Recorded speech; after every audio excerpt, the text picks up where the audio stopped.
You guys are looking really good, man. Surviving the fucking heat. It's a little bit cooler in here. Yo, say something. Hey, what? Just checking them out.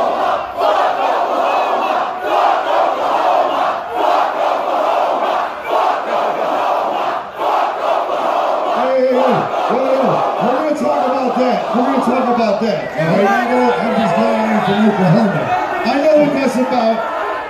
You know what I'm saying? We're going to talk about that, I promise. Sure. But first, before we talk about anything, I want to say what I try to say every year at the ICB seminar. That standing on this stage, doing the seminar every year, this is like a very pivotal moment for us. We discuss this moment all year because this feels like we are talking to the entire Juggalo world standing here. And I'll tell you why.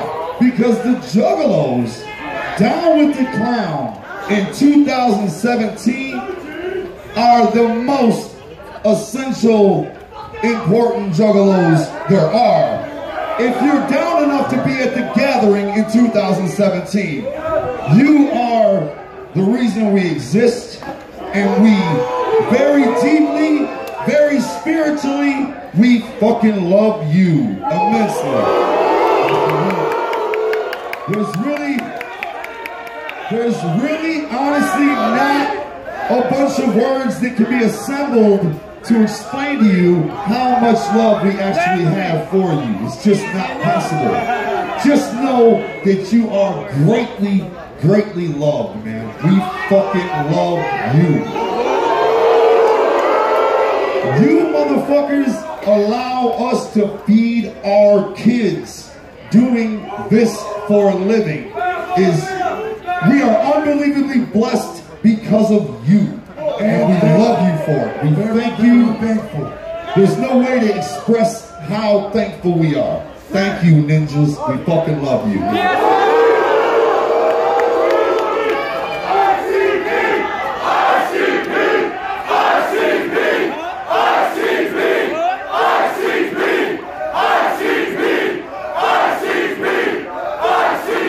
Juggalos and juggalettes standing behind us. You'll see the fine men and women, ninjas and ninjettes of Psychopathic Records.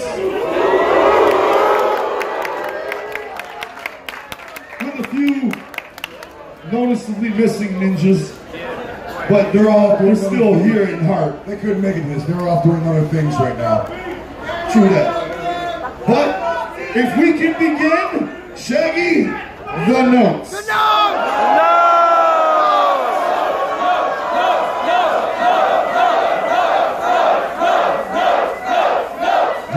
Notes this time. You got the notes. Say what? I don't have the notes. You didn't give them to me. I gave you the notes. Yo, this guy forgets so much shit. I bet you look in your pockets. You got it. The notes. For real, you don't know the notes? Don't look like a note? Looks like the inside of a pocket. Does anybody have the notes? Rob, the notes. Robert! Shaggy, the notes. Look in your pockets, guy. I got the note! Somebody get the notes. Where's the Somebody's fucking holding notes? on the fucking notes. Oh! This guy had a mile around. There is no seminar without the fucking notes. And we have the notes. And there's a lot of notes. That's why there's 2 pages of notes. Oh, shit. And there's some pretty fucking controversial subjects in this year's seminar. Can everybody hear me? If you can't hear the words we're saying, make some noise. Can we turn it up? I can't. Oh, shit. Oh, there we go. That's what I'm talking about. For those of you that didn't hear, The notes. The notes. Just in case.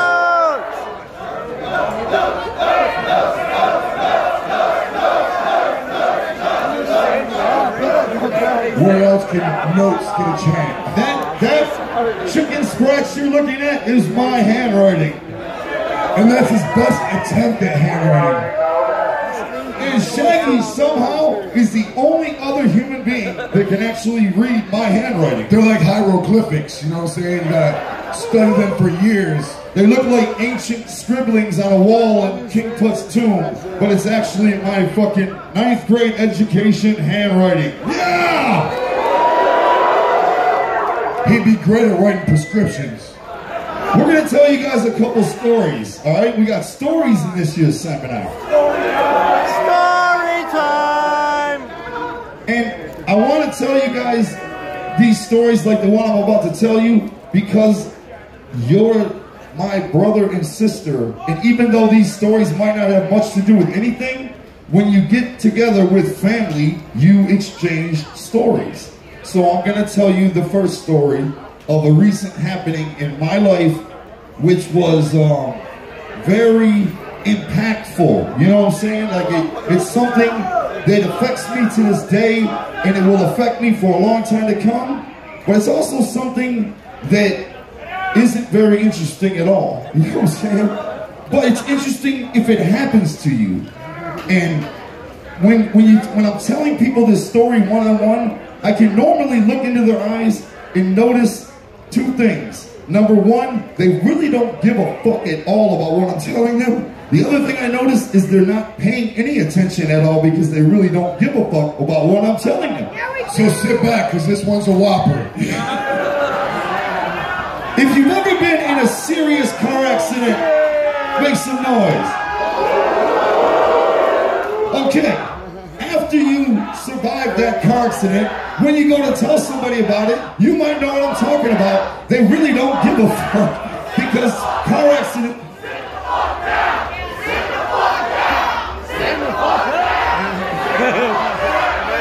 That goes for all you ninjas standing up, I guess. No, I don't think I'm supposed to sit down. Appreciate it, though. I think they're talking to the ninjas in the crowd, so the ninjas behind them. I was about to say, if you sit down, I'm about to bust out the acoustic guitar. Make this story some real shit. About 10 weeks ago, I was in a fucking brutal fucking car crash. A fucking head-on collision. And I don't know exactly how the fuck I was able to walk out of that shit. But what happened was, I got up mad early to take my kids to school. And so I drove to the house my kids are living at, which is Sugar Slam, where she lives, my ex, you know what I'm saying? But we're still very close forever, thank God. You know what I'm saying? She's one of my best friends, you know? But I drove there to take my kids to school. It's mad fucking early. I dropped the kids off at school and I started heading back to my house, at which point I'm fucking dozing off at the wheel. Has anybody ever done anything like that? Don't fucking play. Alright, because as I'm driving, I'm fucking dozing off and waking up, and I'm dozing off and waking up, and then I doze off, and when I wake up and open my eyes, I see a fucking Suburban probably 12 feet away coming right at me from the fucking, it's a 2-lane road, and I drifted into the oncoming traffic, and right when I opened my eyes, the fucking truck was just about to slam into my truck, heading, you know, in opposite directions, about to fucking collide. And I remember actually screaming and trying to fucking yank the wheel over to get out of the way, and it was just too late. An impact, bang, and that vision of that fucking truck coming at me. And once again, I'm sorry, this isn't any noteworthy news, just sharing a fucking wait a second, story. it did make the notes though. It is, I'm So perhaps it is noteworthy. that vision of this fucking truck about to hit me, and I'm doing probably 45 or 50, and I assume they're probably doing the same. that shit is now haunting. Just like fucking a guy comes back from war and he has the memory that keeps fucking haunting him, you know what I'm saying? Post-traumatic, whatever the fuck. The vision of that truck is forever fucking stamped in my brain. But anyway, we fucking collided, and the next thing I remember, I was encased in fucking airbags. Airbags from the steering wheel, airbags from the fucking ceiling, airbags from the armrest. I didn't know there were that many fucking airbags, but there was just airbags all around me, you know what I'm saying? And there was dust, mad dust everywhere. It was pretty fucking heavy, man. If you've ever been involved in something like that, it's fucking horrifying, right? And there's dust and a funky smell, and I felt like I was in a padded room, just barely able to fit me, you know? And I went to open the fucking door, and it wouldn't open, and I started kicking the fucking door, and then I don't know if it was a patron or somebody, but somebody from the outside started yanking the door open, and I got out, and I ran right for the other car thinking I probably killed some people or something, right?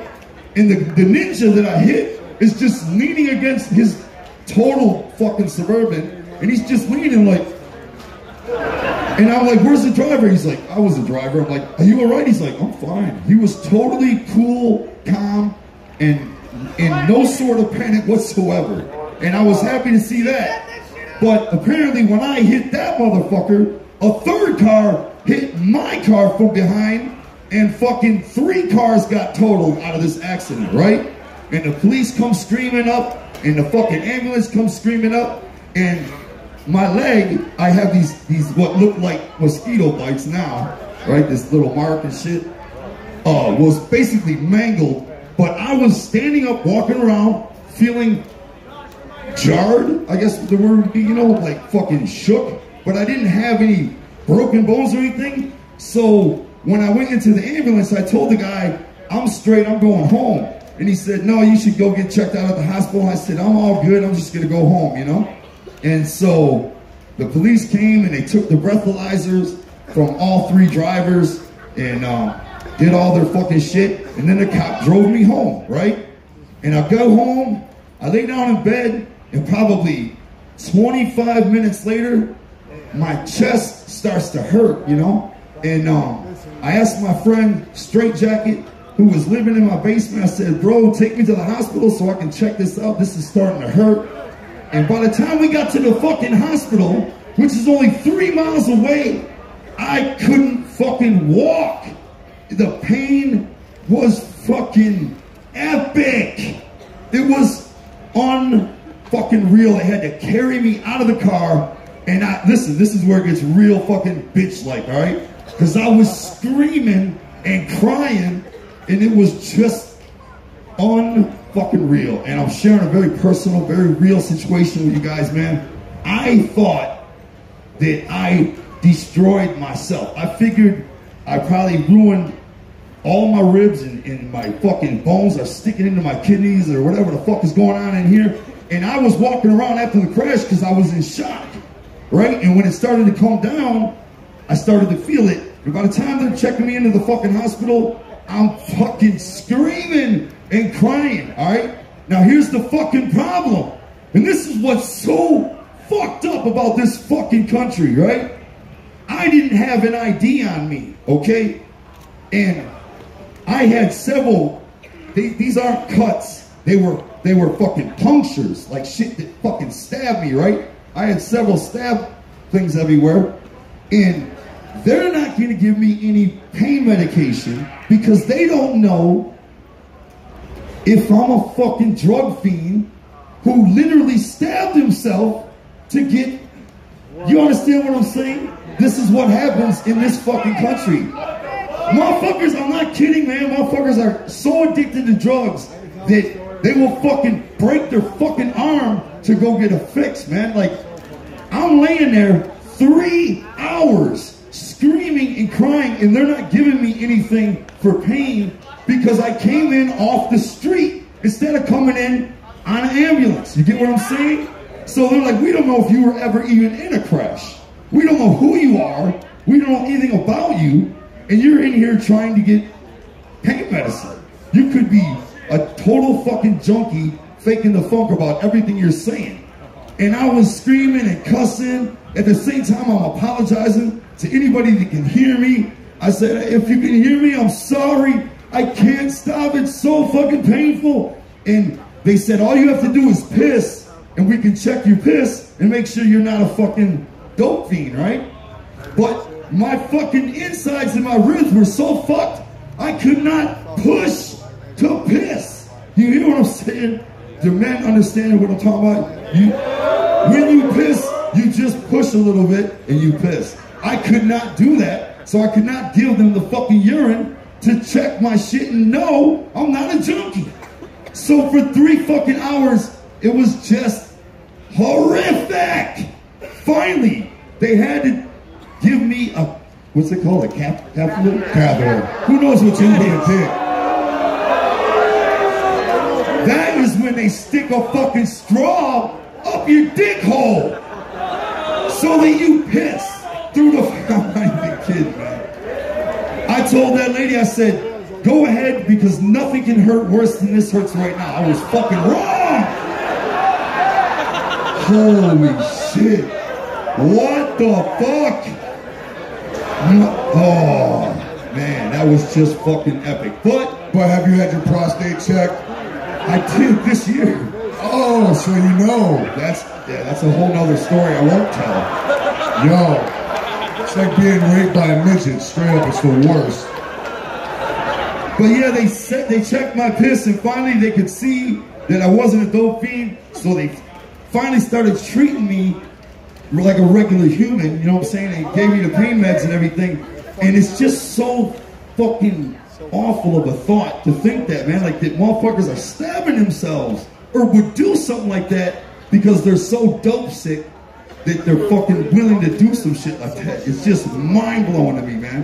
But that was a fucking very traumatic fucking experience for me, and I'm still haunted by it because I bruised all my ribs, and once that pain went away, there's other pain that something in my guts was yoked so hard by the fucking crash that I got 4 different tests lined up for when I get home from here, including some shit I don't even want to fathom how they're gonna do. But you know they're gonna put another finger up your butt, right? That's anything but that, or the fucking. I guarantee you they're gonna do that shit, dog. But just prepare that anus piece. That's all I'm saying. As long as nothing's going in my dick or my butt, I'm afraid of nothing. Not only are they gonna stick a finger up your ass, they're gonna give you another catheter at the same time.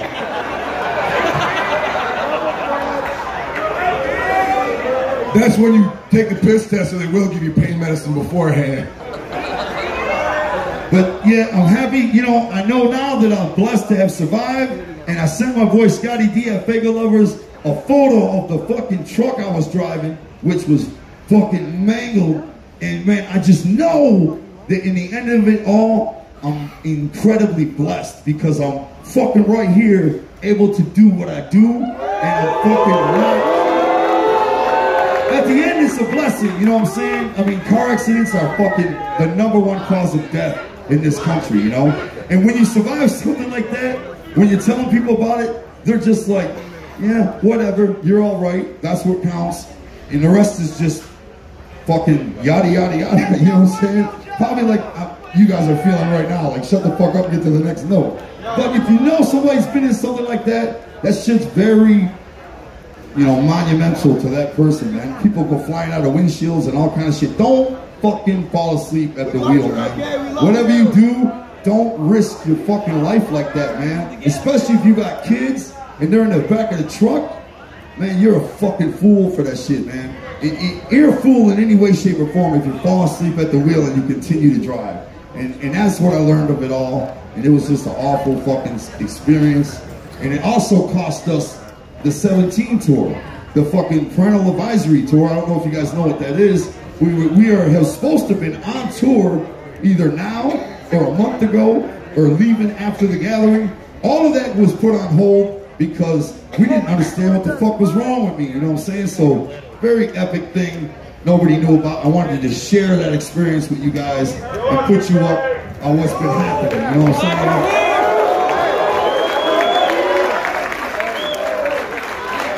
Thank you guys for hearing me out, man. It was a fucking trying thing, you know what I'm saying? Real fucking serious shit. That's right, you all my fucking family, man. I just wanted to share that. All right. Now, topic number 2 on this list is just a real quick thing. I wanted to talk about the Shangri-La show. You know what I'm saying? Which we did Thursday night here at the Gathering. At yesterday's autograph signing, probably 3 or 4 different ninjas said, man, are you all right, man? You fucked up a lot of your lyrics and shit like that. And I wanted to address that.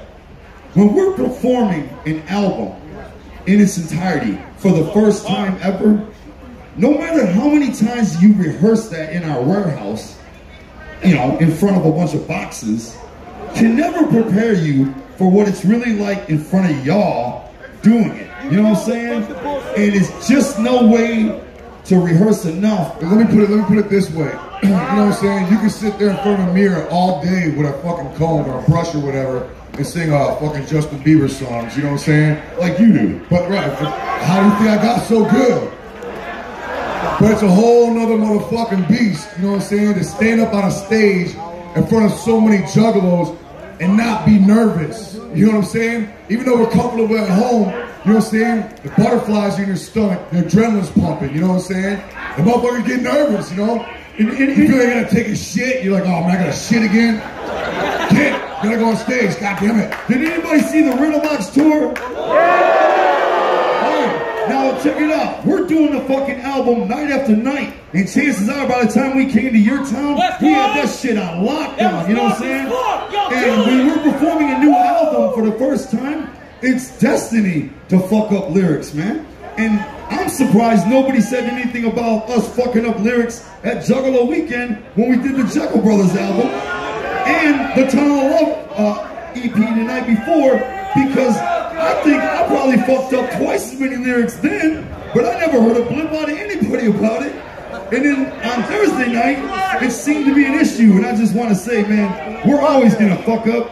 You know, that's just something that happens. And I know if I go to see a band I like and they fuck up, I actually think it's cool. You know what I'm saying? I think I'm seeing something dope, you know? I love Pearl Jam. I love seeing Eddie Vedder get pissed off and fucking throw his mic down and leave and then come back out like, I'm sorry, you know? And shit like that, I love that shit, you know? So just wanted to let y'all know nothing was wrong.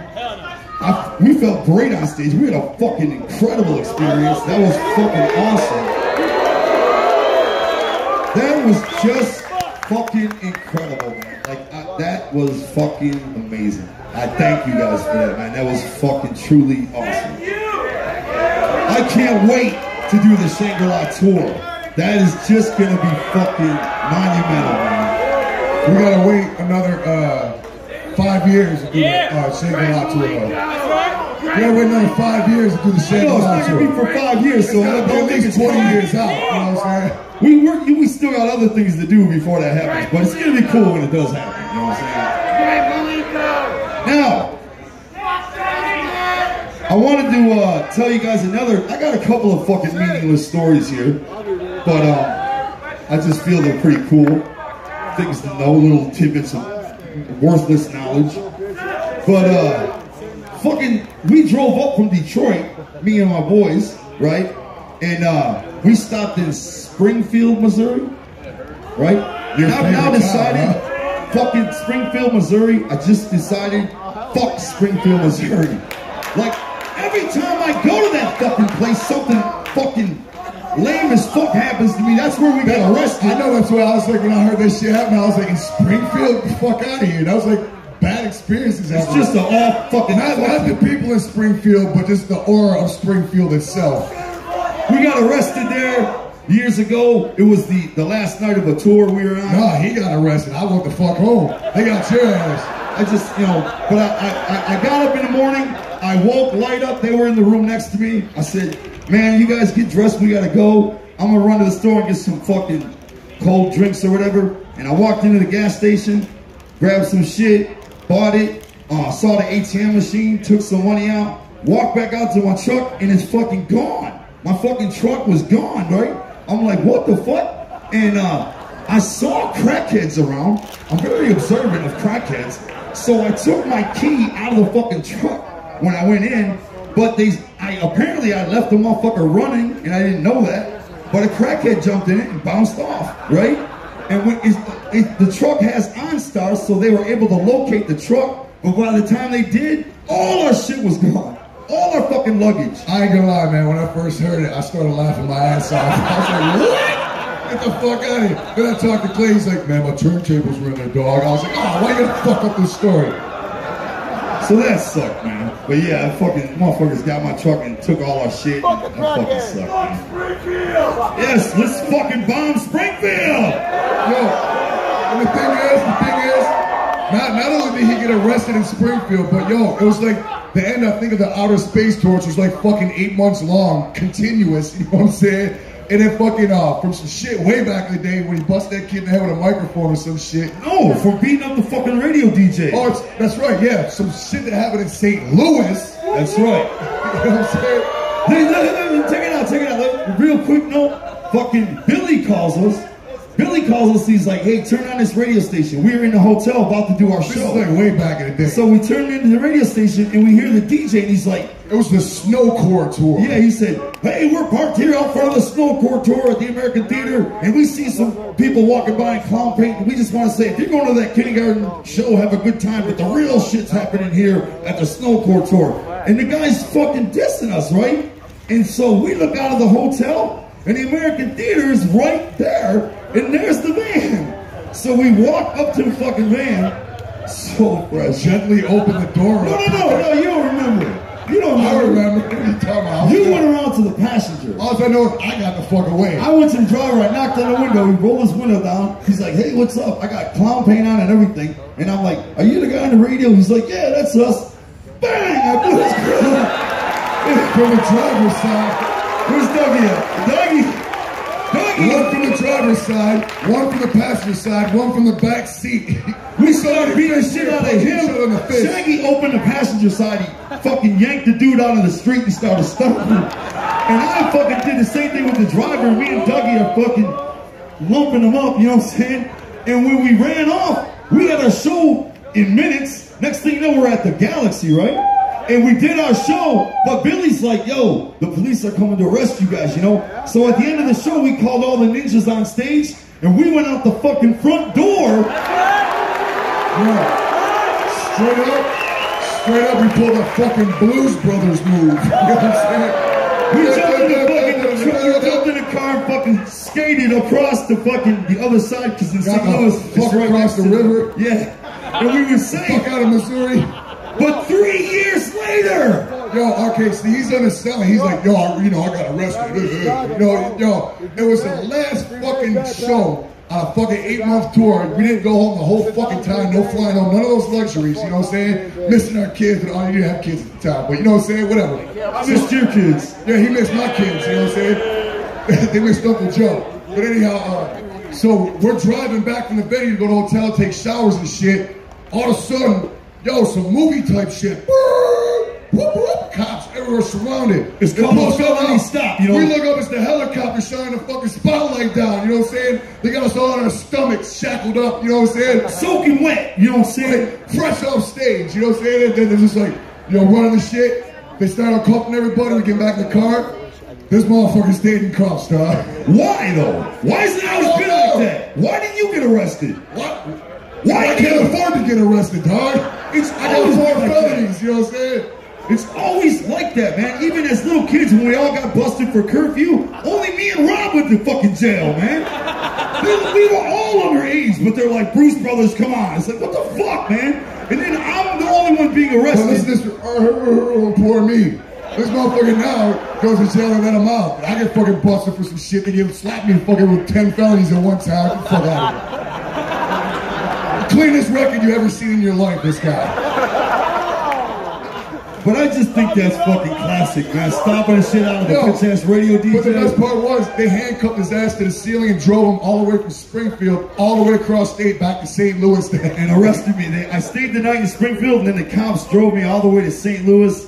Yeah, that was pretty shitty, man. You know? We were like, hey, dog, I'm sorry, man. It's time to go home. We'll see you when you get out, homie. I remember the cops went through a drive-thru at a Wendy's, and they're fucking eating delicious cheeseburgers and drinking ice cold fucking pop, and I'm just back there fucking starving, and they're fucking, they were some cruel-ass bitch-ass cops, man.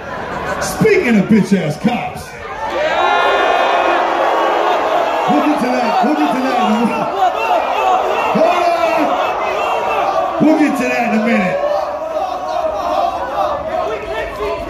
All right, hold on. Here we go. Before I get to like the more newsworthy news, can I tell one more fucking story? Yeah! I think this is pretty fucking dope, all right? Who was at the gathering last year? Yeah! All right, check this out. Last year, I wrestled in JCW Friday night. Okay, last year was like this year. It was a very important gathering for us because it was the 17th gathering last year, you know, 17th annual or something. Anyway, it was a very fucking, the concert, the big show Saturday night, it meant everything in the world to us. And I did my moonsault, which is a wrestling move where I go to the top rope and I do like a backflip. And I haven't done it in a long time, you know, but I did it last year, Friday night. And when I got back to the dressing room, I realized I fucked my foot up, like really bad, you know? I took my shoe off and the front half of my foot was purple, you know what I'm saying? And I'm like, fuck, man. And I'm limping really bad. So Saturday, I'm beating myself up all fucking day for doing that because I want to put on a great show that night and I fucked myself up, you know what I'm saying? And I'm like bummed out. I felt like shit. I felt horrible all day. And I wouldn't talk to nobody. I'm being a dick. I was so fucking mad at myself for fucking myself up. Now I'm gonna be limping on stage and I can't really put it down like we want to do, you know what I'm saying? And I'll never forget this, man. This was something that was a miracle to me, all right? Like straight up. As our intro's going, okay, I start walking toward the stage, and the closer I got to the stage, the less my fucking foot hurt. Until I got right front and center when we busted, the pain was completely fucking gone. It was unbelievable. It was absolutely unfucking real. I did the entire show feeling nothing at all wrong with my foot. It was fucking crazy, and I know adrenaline, yep. But check it out, man. Walking off the fucking stage, the farther I got from the stage, the more the pain returned. What the fuck is that, man? That was unbelievable. I don't know if you guys believe in a higher power, man, but I know there's more going on than what meets the eye, you know what I'm saying? Shit like that was just such an incredible experience, man. Like, I'd never had anything like that happen, and it was just unreal, man. That was just very cool, man. Jesus. But yeah, if you saw last year's concert, we put it down. Yeah. My brother, Jump Steady, the main organizer of the gatherings of the Juggalos, we're gonna ask Rob to give us some notes on this year's gathering. What up, y'all? You know, I want to give all mad love because, like, the gathering each year is always different everywhere we go. You know, you never really quite know what to expect. And this year was no different. We had no idea coming in we were going to experience such oppression by the police, you know what I mean? And check this out. Check this out. The three owners of the property, they're actually mad cool ninjas, right? We got Brad, we got Howard, and Garrett. And Garrett's father, actually, there's four. And these ninjas came together. They've done ICP shows here. They have a love for the Juggalos, and they wanted to do the show. And ever since they began, they brought the gathering in and started getting media attention. It was all fucking negative, you know what I'm saying? There's one ninja on the police force. He's like the main ninja. that basically has it out for us, and that's the reason we're experiencing all this right now. It's one asshole that believes all the hype about the FBI, about Juggalos being a gang, about thinking we're gonna come in here and tear shit up, and all that shit. He believed all that hype instead of really looking into it and actually talking to anybody that's ever experienced a gathering before. Because you know, every time we come into a new town, it's always the same. Everybody's up in arms, they're buying guns, they think Juggalos gonna be running through the streets, like tipping over cars and shit or whatever they think they're gonna do.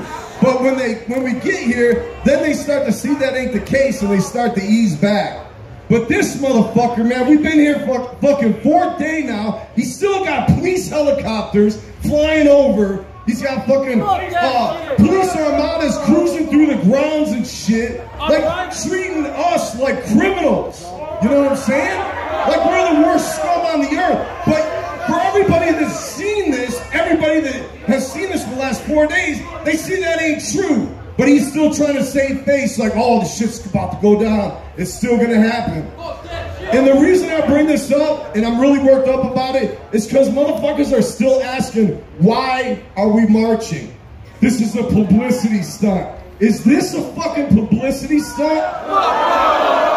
The 4 owners of the property have been doing shows for, the one dude, Howard, has been doing shows for like 40 years, and he said he's never seen no shit like this. You know what I mean? Where there's no reason for what they're doing, but yet they're still coming in here full force for no fucking reason. Well, I want to say to that cop, that one fucking cop, and it's not all of them. Check it out. It's not all of them. You know what I mean? Because there's cops on the ground and like, man, this is cool shit. We're just chilling. It's that one ninja, man, and he's got mad fucking egg on his face. Mad fucking egg on his face right now. And for the cops in the audience, go back and tell them. Mad fucking egg on your face, because what have we done to warrant this shit that you're putting us through? Ask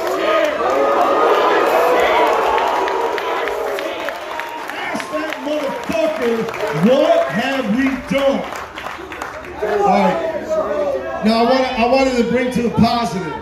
Now this year we had a lot of cool shit, you know. I don't know how many of y'all seen the movies on the water with the Jaws. There was a ninja in a shark suit swimming around. I seen him in the water, took the motherfuckers over. We had the fucking Reno Riders come in and throw a bomb-ass party. Even though they got oppressed by the police again. Now y'all know the Reno Riders, the coolest motherfuckers on the planet. All they want to do is give. Somehow the cops are oppressing them and trying to shut them down.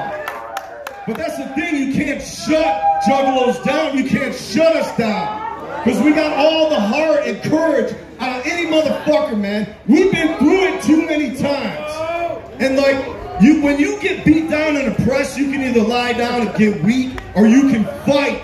And Juggalos are fighters. We've been fighters, we fought for everything we ever had in this world. We had to fight for it. Because you all motherfuckers, man, we're all the same. This is it, man. This is a family. It's a true fucking family. And this is our family reunion. So, man, to that one fucking asshole cop at the top of the chain, y'all tell him, man, fuck you! Fuck you! Yo, and I want to give up props, another cool-ass event, the Juggalo Yacht Club. You know, Ninjas reached out to us and were like, hey, man, we want to do our own events. Can we hook this up? And it was just the coolest thing. And those 2 parties ended up being the highlights of this year's gathering, in my opinion. I mean, when I looked out when I came, I was in the backstage area, fucking working the gathering and all that, and I looked across the water. All I saw was like 500 motherfuckers on the beach, fucking jumping. I didn't even know what the fuck was going on. But it looked like as hell, and that's all I've been hearing about. So, you know, moving forward, I just think it's really cool, like every gathering keep evolving. If you got new ideas, you want to submit stuff you want to do at the gathering, we're open for it. Because this is like, you know, like, check this out. We did an event called the Dark Carnival Games Con. Right? And that whole event was wham all by Juggalos. Juggalos providing gaming tournaments for Juggalos. And it was a totally new experience, and it was so dope because most of the time in the events of the past, it was Psychopathic putting on the entire thing. Like, you know what I'm saying? We're just like coming with all ideas. But that's the hype thing, like moving forward is like, you know, you all come up with some ideas. You got some dope ass events you want to run, shoot in an email, you know what I'm saying? And we'll work together to make it dope. And the Dark Carnival Game Con, this one ninja summed it up best. He said at the Dark Carnival Games, instead of us sitting there looking up and watching ninjas on stage, we were watching each other. Yes, sir. And that was a dope ass quote, and I'll never forget it. It was like, and so that's dope. Anyway, so that's all I had to say, man. I know there's bones at this year's gathering. The police have been a super bone. The heat has been a bone. But other than that, man, I think it was a super fresh event. And to all the juggalos that came out, you're all in the shit.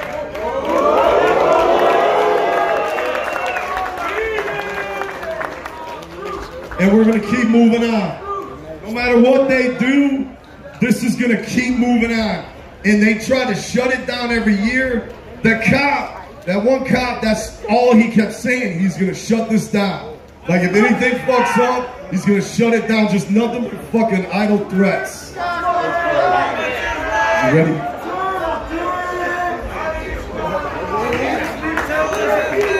Jump steady, yo!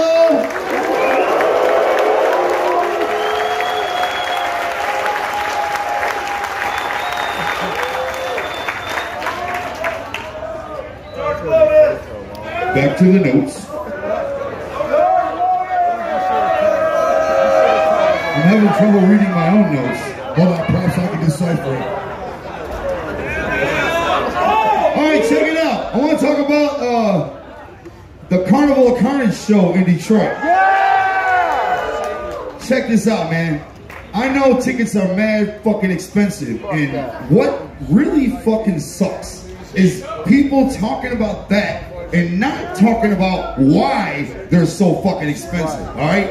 Again, when ICP recorded Carnival of Carnage, there was 3 members of the band, alright? 3 members of ICP. And you can hear them on Carnival of Carnage as well as Dog Beats, our first 2 ever releases. There was 3 members of ICP. The 3rd member was John Kickjazz, alright? Shaggy's older brother. Alright, John decided to leave ICP right as we began to press the Carnival of Carnage album. That was a pretty bad time to leave, but because we couldn't afford to go back to the album and take him off it, and it was just a choice he made, alright, that turned out not to be a good one, you know? And unfortunately, John passed away, how long ago? A year and a half ago? Yeah, he passed away 2 years ago. About 2 years ago. But his story is pretty fucking remarkable. And the reason why tickets are so expensive for the Carnival Carnage show in Detroit is the venue only holds 600 people. And we're doing the Carnival Carnage album at a venue called the L Club, which is on Verner Avenue in Southwest Detroit, right across the fucking street from Clark Park, alright?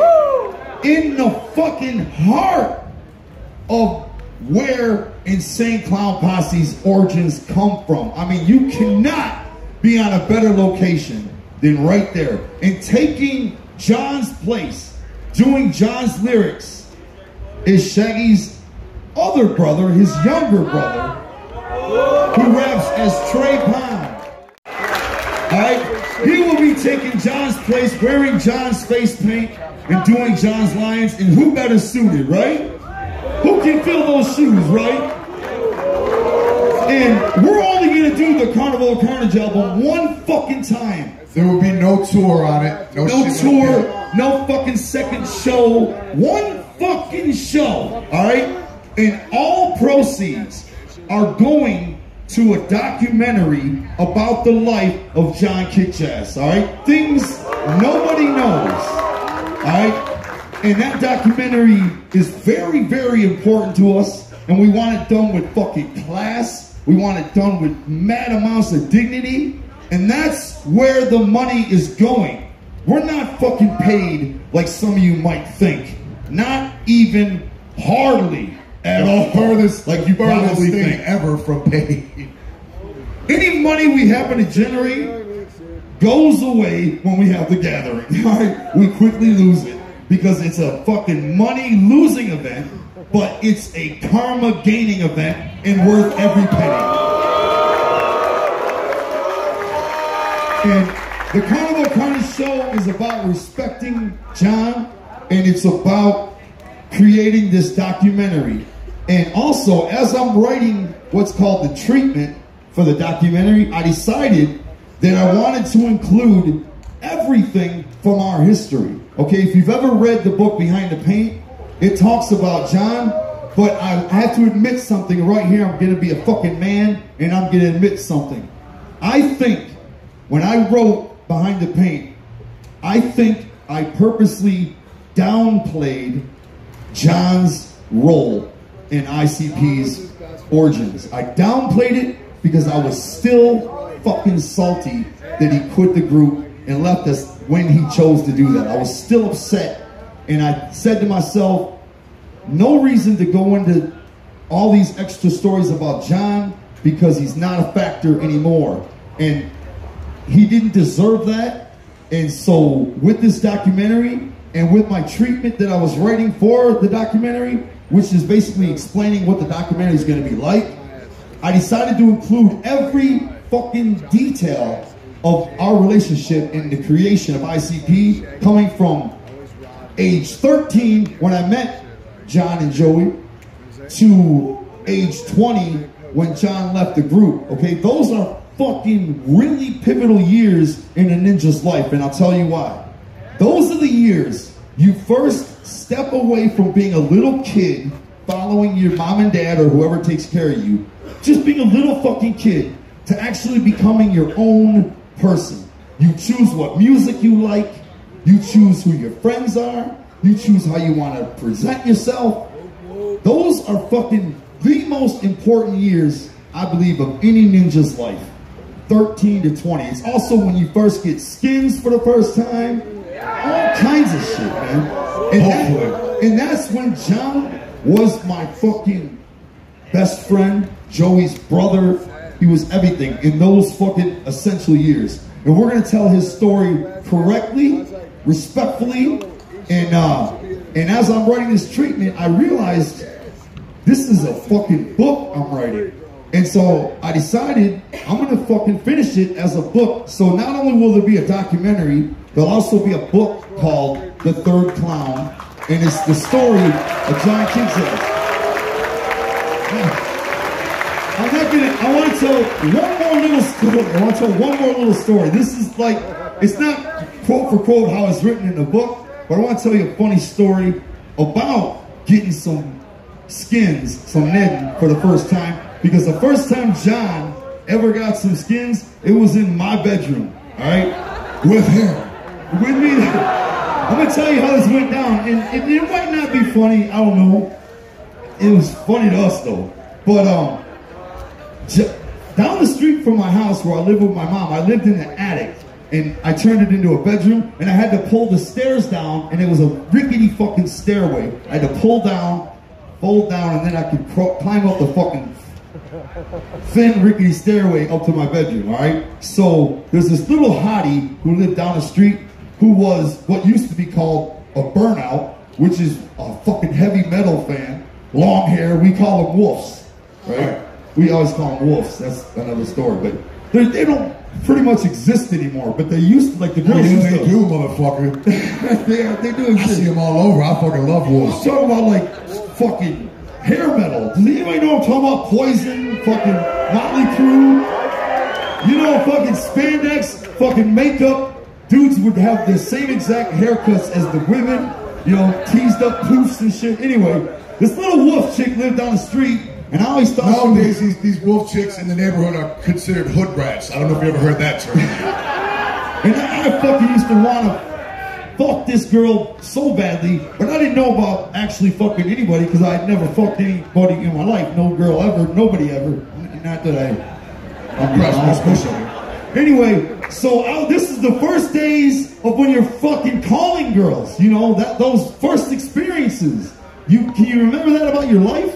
When you're actually stepping to girls for the first time? So I had invited this girl over, and this is probably the third time she came over, and I could tell she was not digging me. It just was not going to jump off. But John, sitting on the couch, emulating his fucking Studley aura, she was all about him, I could tell it. So I immediately thought, well, maybe I can hook this up for John, and John will get some skins, and he can tell me what it was like, you know what I'm saying? So I started talking to her, and I'm trying to fast talk her, and I'm like, look, you don't know him, he don't know you, you guys don't have to face each other again, there won't be no awkwardness at school, you go to different schools, just let him hit it. You know, I mean, what's it gonna hurt? You're just both enjoying each other's good looks. Do you think he's attractive? She's like, he's all right. And I'm like, John, she's a babe, right? John's like, yeah. And I'm like, you guys should just fuck, man. Just let it jump off. And so I actually talked her into it, and she was down. So they went up into my rickety fucking bedroom, and I assume he was plowing her, right? Now, this is the part of the story that don't make much sense, but my stepdad came home from work, and for some fucking reason, which I don't understand, but apparently I wasn't allowed to have a girl over or something because I was scared to death that we had a girl upstairs, which doesn't make no fucking sense now. I would be so because you're a kid, you knew you were trying to fuck him. Well, I know, but if my son had a hottie over at 16, I would be fucking proud of him. I wouldn't be mad at him. So I don't understand that. But apparently, I wasn't allowed, okay? Maybe I was 15. I don't know. But I ran upstairs and banged on the bedroom door, and I said, John, oh, Ron's home. That's my stepdad. I was like, Ron's home. You got to get her out of here, man. And there was no answer. And I knocked again, banging on the fucking door. John, no answer. Finally, I said, fuck it, what can I do? I'm seriously stressed out. The car's pulling up in the driveway. He's getting out with his 40s in the brown bag. And I'm like, fuck, we got to get this bitch out of here. So I opened the door, and I ran in, and I saw the two of them having sex, paying me no mind at all. I'm fucking banging on the door. First time skins, they didn't give a fuck about you. He was like, or Ron. He was in a robotic motion. My presence meant nothing to either one of them. And I'm still, they're where this pole is. I'm right here. And he is just fucking her. I'll never forget it. The first time I ever saw anything like that in real life. It was right there. And he wouldn't stop. I'm like, John! John! And he was just looking at her, stroking. And they didn't stop. They were right there, you know what I'm saying? I had to push him off her physically. The only way I was gonna stop that shit from going down was to fucking physically intervene. So I had to shove him off her. Now this next part of the story I'm not very happy about, but this is how it went down, all right? I remember seeing her naked, and for some fucking stupid reason, I did not snapshot that image with my brain for later usage. So I don't remember much about it, which I should have, and I'm still mad at myself for it. But she was naked, and I turned around, giving them time to get dressed, probably 20 seconds. And when I turned back around, she had her fucking extra tight, stonewashed fucking burnout jeans about halfway up, and her bra, I think, was on. But I was so fucking scared of my stepdad, who was pretty brutal at that time. He wasn't very nice then. I had to, I'm not proud of this. This is what happened. I was 15 or 16. But I grabbed her by the fucking poof. Her hair was all poof. I grabbed her by the poof and started to lead her down the rickety stairs. You know what I'm saying? And no lie, I opened the side door of my house, and there was like a little porch with 2 steps to the grass. I put my foot on her ass. I didn't kick her, but I put my foot on her ass and shoved her off. And I just remember her falling to the grass and being like, fucking asshole. and opening the gate and walking away, you know. And she was fixing her hair in case another burnout saw her. She didn't want to look unpresentable as she walked down the street to her house. But what I don't understand is what I would have gotten in trouble for anyway. It doesn't make any sense. But that was John's first time ever having sex. And if you remember, your first time ever fucking, you fall into a strange shock where you just stare there and you don't say shit. John was in that funk for the rest of the day. And it was like he was just staring off. It was basking. He was coherent, basking, but he was just in trance. And I didn't understand that feeling until I got my first piece, and I found myself staring out the window as John was driving. Because John was also present at my first time ever. And somehow, me and John got skins 2 years later than him. And he's fucking 2 years younger than us, man. Hey. Hey.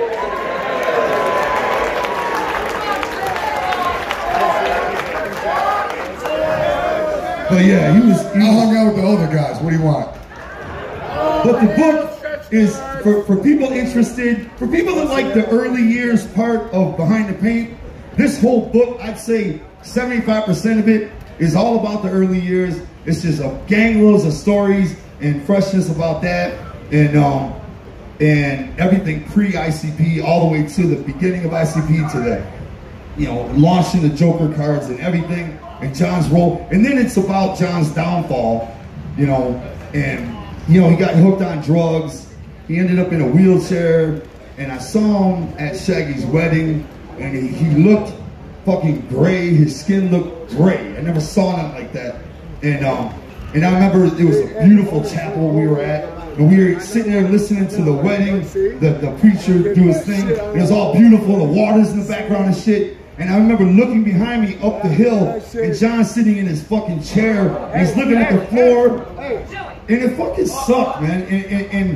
And I think if he understood what he was a part of, the creation of, if he planted the seeds that grew into the garden, which is now the jungle of the Juggalo world, if he understood how essential his role was, he might have found more reason to live, you know what I'm saying? And by the time we realized that, I think it was too late, you know? But we're gonna do him his fucking justice and write this book and put this documentary out, and it would mean a lot to us if y'all check it out, man. And a lot of things you guys don't know. I know ninjas know everything about ICP, but in reality, you don't. Because there's a lot of stuff we've chosen to never reveal. For example, the true trials and tribulations of Shaggy 2 Dope, who's coming out with a book himself. And it's... That's right. There's been many. See, you know Jay, right? Like something like his car crashed just now, you know, his first experience with skins. He likes to share, you know what I'm saying? A lot. I'm not so much like that, you know what I'm saying? It's like, yo, because most of it's not share worthy anyways. A lot of shit that happened to me, you know, because a lot of it's bad, you know what I'm saying? Stints in jail, a lot of trouble with the fucking law. I don't know if you know or not, you know what I'm saying? A lot of probation, a lot of jail time. A lot of crazy shit has happened, you know what I'm saying? I just always kind of kept it on the wraps because I'm always trying to keep shit positive, you know what I'm saying? And I don't want nobody to be like, oh man, you know, he was in jail, fuck all that, you know what I'm saying? I'm standing up here in front of Juggalo, so I'm straight, you know what I'm saying? No matter what. But that being said, you know what I'm saying? We was kicking in shit, you know, with the whole situation with my brother and shit and all that, you know, and we were just sitting there, you know, we were just kind of like, yo, it's time, you know what I'm saying? Why not? You know what I'm saying? Behind the Paint was a great fucking book, gave a lot of insight. But it wasn't my story, you know what I'm saying? And now I'm gonna sit down with this dude named Steve Miller, the same guy that wrote the book Juggalo. I don't know if you read it or not. Crazy fucking book, you know what I'm saying?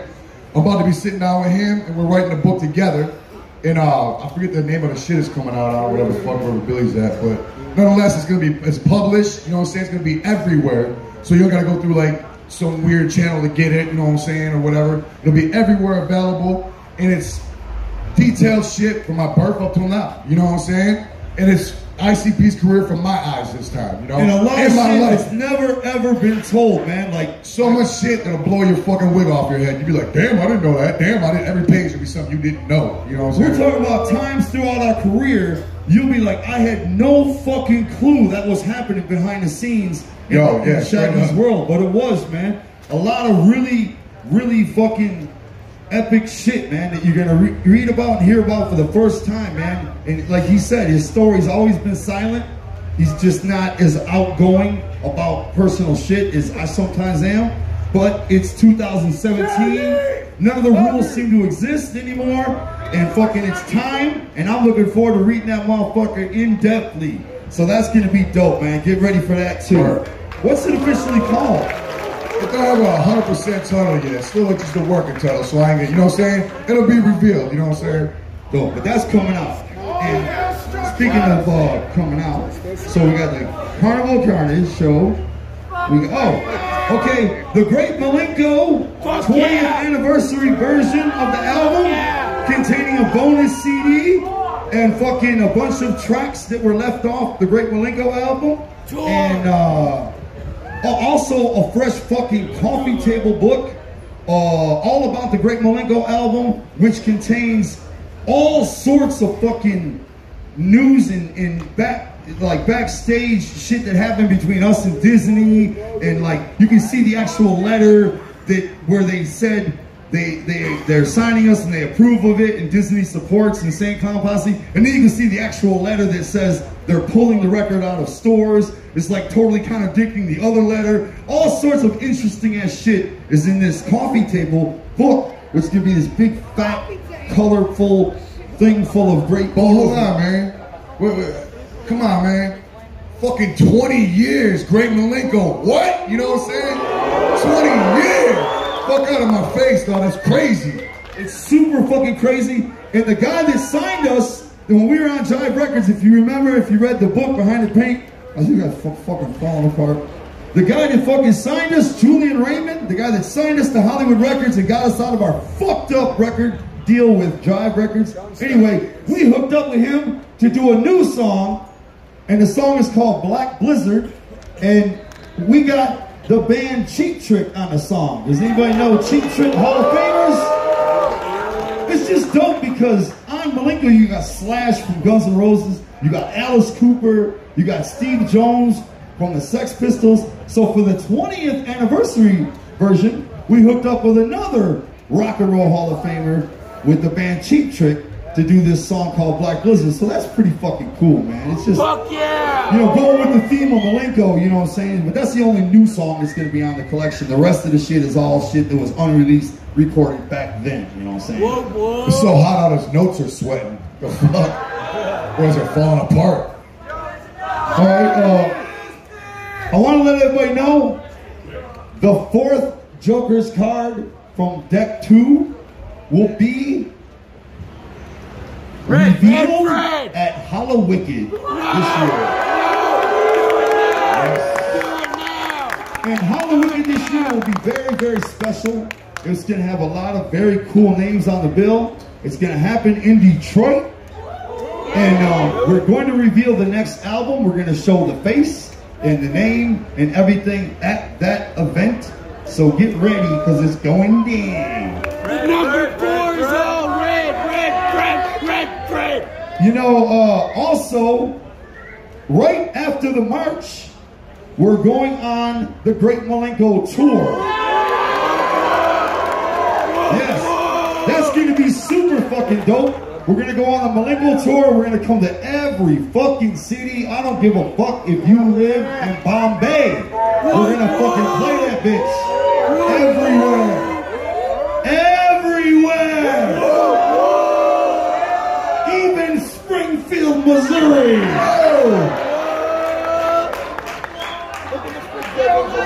We're also going, this is cool, we're going back to fucking Europe. We ain't been there in like 13 years or something.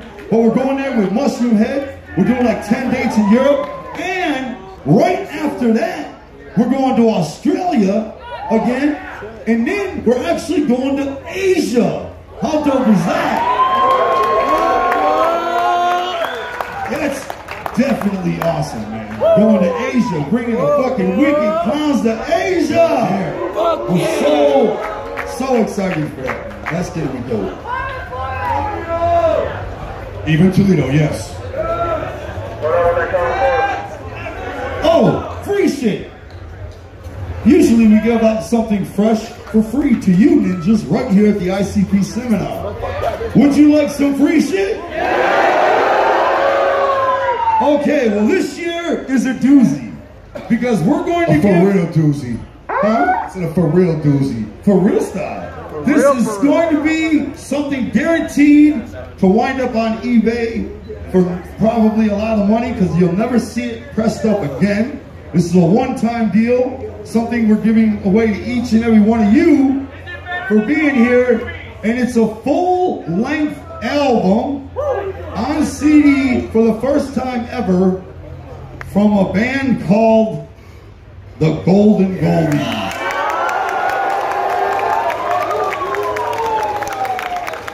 Hold on now. It ain't that fresh. No, it's not fresh What you at gotta all. understand about the Golden Goldies, what you gotta understand, there's a thing about the Golden Goldies. The Golden Goldies was something that we had did with all of our homies just sitting around the studio. The whole thing, drunk as shit. Everybody, no rappers in the vicinity besides me and him. You know what I'm saying? The whole thing was, all right, Mike, hurry up, loop a beat. Everybody, you got 10 minutes to write your shit, one chance to spit it. That's it. One chance to spin it. If you fuck up, you're stuck. Yo, you with it. better keep rolling, because that's it. And everybody had to do their verse. They got one try, and we did, I think, 13 songs. So, man, everybody's gimmick had to be involved with being draped with gold and be golden. The Golden Goldies are fucking epic, man. It was recorded right after the Riddlebox album, and it features all kinds of fresh rappers. Jump Steady's rapping. Golden Graham. Billy Bill's rapping. Gold Double B. Who else is on that bitch, man? It's got everybody rapping on there who shouldn't be rapping, but they're rapping. And it's just classic. And we actually did that right before, what you call it, came out. Riddlebox is when we recorded it. After we recorded it, but before it came out, was when Golden Goldies was recorded. The pressing time. It's been out on the internet for years, but it's actually now the only time we're ever going to press it up on CD from Psychopathic, and that's what we're giving to all of you. And it's simply titled, "Give me those fucking nuggets, bitch, or I'll punch your fucking face." Who's extra fucking one? It's give me them fucking nuggets, bitch, or I'll punch your fucking face. Yeah. I'm sorry, I fucked it up. Yeah. Where is it? I fucking know. Anyway, that's the name of the album. Short and simple. Give me them fucking nuggets, bitch, or I'll punch your fucking face. The album is for you for free today. Thank you. All right.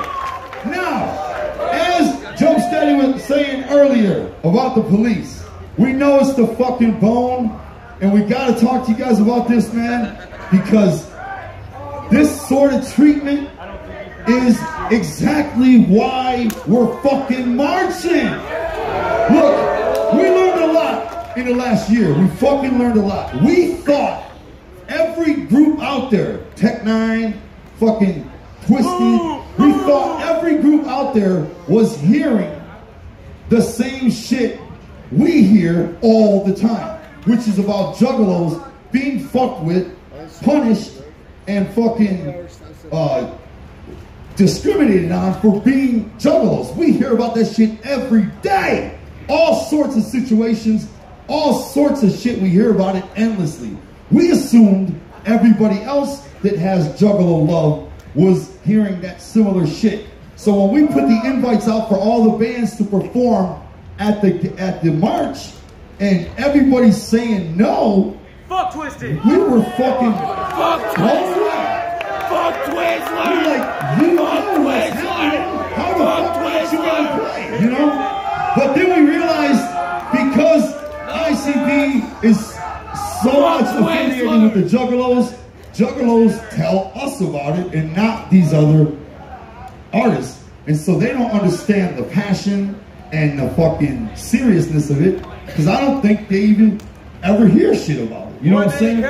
But it's real. It's why you're being fucked with every day at your own gathering. No doubt. You know, and yo, just for example, you know what I'm saying? Just example, like take Hobson. Love the guy. Fucking awesome. He's a shit. But if Hobson's doing a meet and greet, he don't hear juggalos coming through his meet and greet telling him about how the police fuck with them and about how they're on the gang list now and all that. He don't hear that, you know what I'm saying? We do, you know what I'm saying? That's something we didn't understand at the time, you know? We thought everybody would stand up That's just with an example, witness. one person, and so many other Juggalo artists that don't hear that shit that we do, you know? And so, you know, at the end of the day, it don't matter who's performing at the fucking free concerts, because we damn sure will be there, and we are gonna march. I don't give a fuck. Whether it's 10 people, whether it's 10,000 people, we're still up in that bitch like a motherfucker, you know what I'm saying? We're fucking marching! Once in a fucking lifetime, man! What the fuck? And people say, man, I've been a juggalo all my life. I've never been fucked with. Nobody ever gave me shit about it. That's you! Welcome to Good the for Southwest. you. What about them? What about everybody who is being fucked with, man? Let's march. Let's have their back, man. This is bullshit. Don't you get it? If we don't do something about it, we might as well be what they say we are. Fucking inbred fucking idiots. Again, a fucking gang. What? What the fuck? We might as well just be everything they say we are, unless we stand up and officially say, fuck you back. Fuck you, man. Like, what better way to do it than march? We have to let you're damn right it's a publicity stunt. We have to let the nation know we're not okay with being called a fucking gang, man. Or we might as well be a gang. You get what I'm saying, right? We're fucking suing. The FBI has been going on now probably 5 years, I don't know. It's been thrown out of court. We are fighting tooth and nail. Ferris, where we at, man? Where we at? This is the Jugga lawyer right here. Tell us where we're at with our lawsuit, because we're down, but we're not out, man. We're fighting. Are we suing someone, Jay? Who is suing, man? Who do you want to sue? I don't know. I'm not sure what lawsuit are you talking about? Sue everybody. Well, a lot of people don't realize, I mean, we're fighting this case every single day. You know what I mean? And there's a whole bunch of people working on it.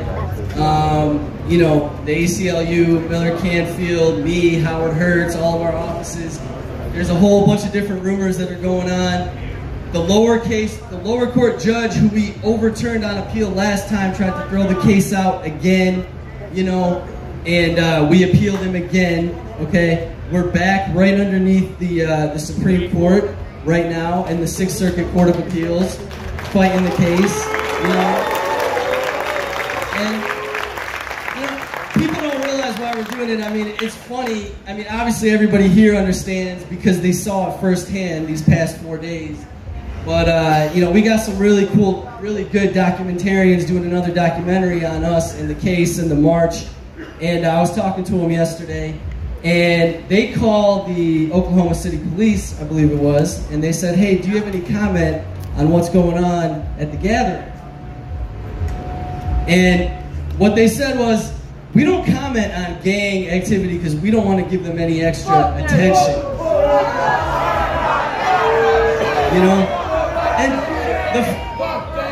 the funny thing is, I don't know any other gang rally where we invite anybody of all ages to come in and hang out with us the whole fucking time. So I want to invite the chief of police for Oklahoma City. I'll buy your fucking ticket. You can bring your kids. It's an all ages show. You can hang out with us the whole time at this gang rally and send whoever the fuck else you want, because we don't check membership at the door. Everybody's welcome. You might show up and find out you're a fucking juggalo, you know?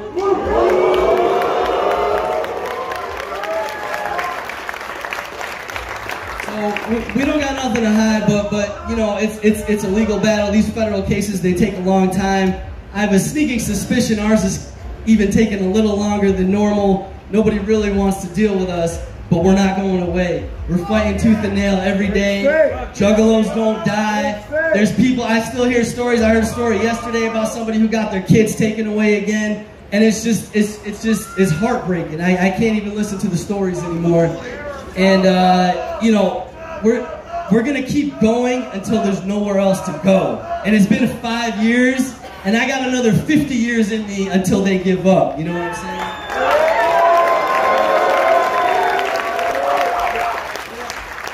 That's why we fuck with you. Just another update on where we're at. Before they heard the second appeal, the Court of Appeals, which is a court right underneath the U.S. Supreme Court, said, why don't you guys go talk to some mediators with the FBI and the Department of Justice and see if you can work this out. You know, maybe you guys can settle, you know? And they forced us to do it. They ordered us to do it. And we're like, okay, absolutely. We didn't go in there asking for any money or anything like that. We had some very, very, very reasonable demands.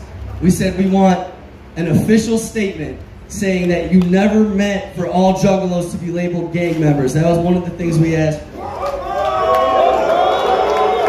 We said, we want you to fix all the education that's out there that's for law enforcement eyes only, that has all kinds of crazy shit about the Hatchet Man being a gang symbol, about our colors being red and black, and all kinds of ridiculous, stupid shit. And that's it. That's it. Just clear the record. You can even say that we might have met a juggalo here or there that is a gang member. That's fine. But, you know, there's some bad apples in every group. But just say what you said in court, which they actually admitted in court in Detroit a few years ago. That's it. That's all we want. We'll leave you alone. We'll stop the fight. You can stop spending money on the government lawyers. They said no. Fuck off. So that's why we're putting up this fight, man, because we got reasonable demands. The Constitution's on our side. I think the people are on our side. But the reason we're marching is because people have to see what's going on, or it's going to start happening to everybody else in the country. It's a slippery slope. It starts with juggalos. It could be any other group of people. Everybody has to stand up for their rights at some point. You know, that's what America's all about. And I better see all you motherfuckers at the march, and you better bring your mom, your dad, your brother, your sister, your best friend, and your first manager. Yeah, give it up for Bears! Until there's no more options to fucking use, we're gonna keep fighting it, man. Motherfucking in court, any way we can, we're gonna keep fucking fighting it, man. That's our word. We're gonna march the weekend of September 17th in DC, and we're not gonna give them what they want. We're not gonna be wilding out, because that's exactly what they fucking hope we'll do. And we're not gonna wild, we're gonna march with dignity and class. We're gonna handle our business, then go back to the free concerts and do our wilding out there, you know what I'm saying? And, you know, I just wanna let everybody know, this event, this gathering, everything you're seeing from the fucking, you know, the stages to the fucking porta potties is all shit rented by Psychopathic, okay? We're not a fucking multi-million-dollar company, you know what I'm saying? And we have absolutely not one sponsorship. There's no fucking Budweiser here. There's no Pepsi. There's nothing at all right? So, just so you know, the real life fucking struggles. Why are we in Oklahoma City? Why the fuck are we here? Last year we stood on stage and we said we're bringing the gathering to the West Coast, right? Alright, for the first time, 2017, we're bringing the gathering to the West Coast, right? Impossible! The gang problem is so official on the West Coast, it was impossible to find a location. Even if the owners of the area were willing to have the gathering, it was impossible to insure it because they won't insure a fucking gang rally. Alright? This is reality, man. We're in Oklahoma City because this is the closest thing we can find to the West Coast that would have us. Alright? And let me tell you how, in reality, how close the gathering came to not even happening this year. No company would rent us porta potties because people fuck the porta potties up, okay? And if we don't have porta potties, we don't have a gathering. So if you see a ninja fucking a porta potty up, just know that is actually making it harder and harder to have a gathering anywhere. It's by law, you have to have porta potties. And believe it or not, there's a fucking porta potty circuit. They talk amongst each other, you know what I'm saying? Like, yo, don't put your porta potties there, they're gonna get fucked up for real shit. Just like back in the day when we used to have it at convention centers. There's a convention center circuit. They're like, yo, now they're gathering at our convention center. There's stickers and graffiti all over our fucking convention hall, you know what I'm saying? Right. Everything you can think of, down to the fucking vendors. There's a vendor fucking circle that talk amongst each other, you know what I'm saying? To the golf cart rentals. They talk to each other all across the country. It's fucking nuts. And the more we fuck shit up, the less that they're gonna let us have this shit, and the less we're gonna be able to have a gathering. You know what I'm saying? Where's Larry at? Where's Rudy at? Okay, look, you know what the story he told me this morning was? It was his job. Rob Jumpsteady put Larry on finding the porta potties, all right? Rudy, fuck, we call him Larry, I'm not gonna tell you why. But Rudy was calling fucking porta potty places for weeks, trying to find a company that would rent to us, because by law we have to have them, right?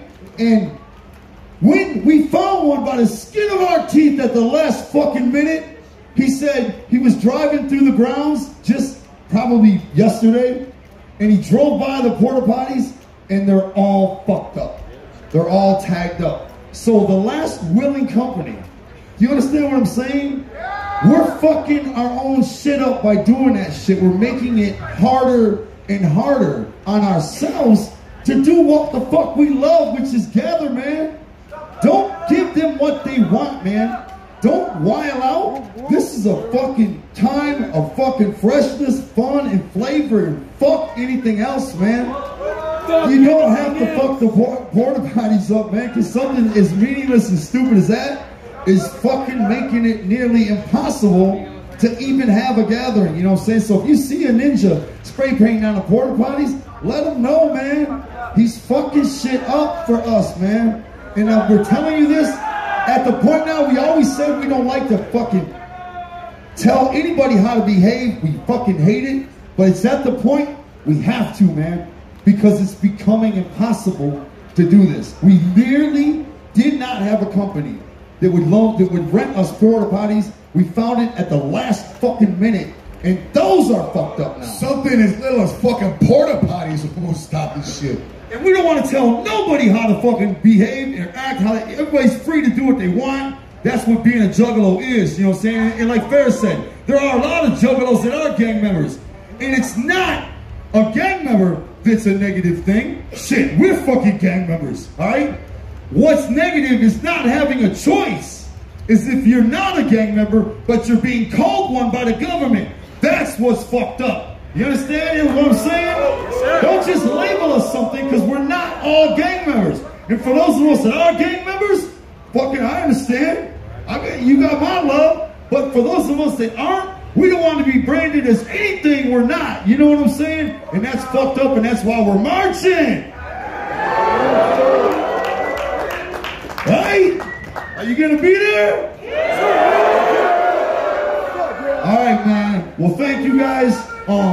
Without a doubt, it's going down. The march is everything to us. It's a number fucking one, man. How do they get their Golden Goldie CD? What do they got to do? Stay right here. We're going to pass them out from the stage. Okay, coolness. Stay right here.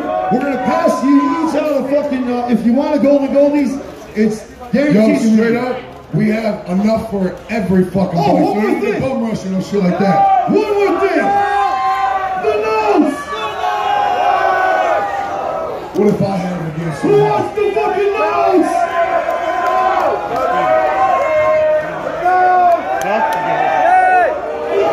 There's two of them. This side. Wait, there's two of them. Perhaps one for each side.